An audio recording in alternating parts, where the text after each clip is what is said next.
بسم اللہ الرحمن الرحیم۔ معزز خواتین و حضرات، آج مورخہ 8 اپریل 2024 کو عمران خان کی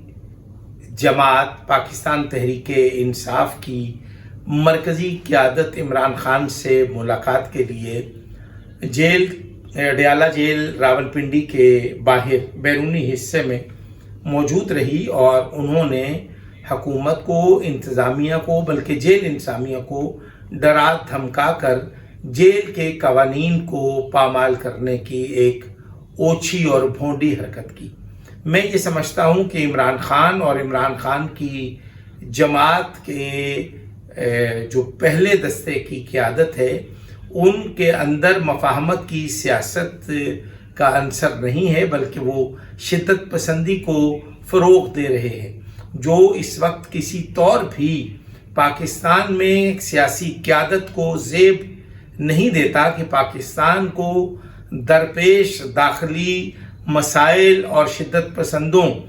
کے ہاتھوں دہشت گردی کی آئے روز بزدلانہ کارروائیوں کی وجہ سے جو حکومت اور اداروں کو مشکلات درپیش ہیں، ایسے میں کسی سیاسی جماعت کو شدت پسندی کا راستہ اختیار کرنے کی بجائے ان کو چاہیے کہ وہ مفاہمت کا راستہ اختیار کرے۔ یہ بات پاکستان تحریک انصاف کے ایک مرکزی رہنما اعظم سواتی نے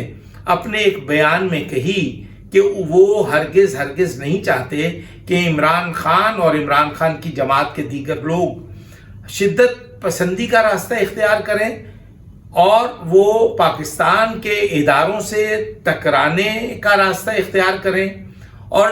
پاکستان کے اداروں سے ٹکرانا مسائل کا حل نہیں ہے، بلکہ اس سے پاکستان تحریک انصاف کے لیے بھی مشکلات پیدا ہو سکتی ہیں اور پاکستان کی حکومت کو بھی ٹف ٹائم دیا جا سکتا ہے، جو باہر طور پاکستان کے لیے، ملکی سلامتی کے لیے، پاکستان کے عوام کے لیے کسی صورت درست اقدام نہیں ہے۔ اعظم سواتی نے یہ بھی کہا کہ میں نے عمران خان سے آج خود بات کی ہے، جو عمران خان بھی اب مفاہمت کا راستہ اختیار کرنا چاہتے ہیں، اور جو پاکستان تحریک انصاف کے اندر شدت پسندی کا راستہ اختیار کرنے والے جو لوگ ہیں، جو ٹولہ ہے، اس کو عمران خان جو ہے وہ